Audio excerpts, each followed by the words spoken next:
Aquaculture, the farming of fish, shrimp, shellfish and seaweeds, has been the sources of human protein for nearly 4,000 years, especially in Asia.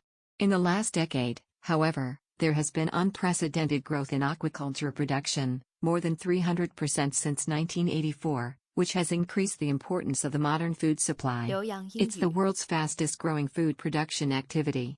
And globally, more than 25% of the odd fishing and shellfish production in 1999 was attributable to aquaculture.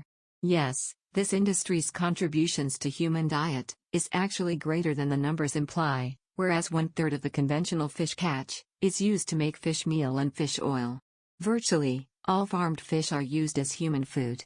Today, nearly 1/3 of fish consumed by human is the product of aquaculture, and that percentage will only increase as aquaculture expands the world's conventional fish catch for the oceans and lakes continues to decline because of overfishing and environmental damage.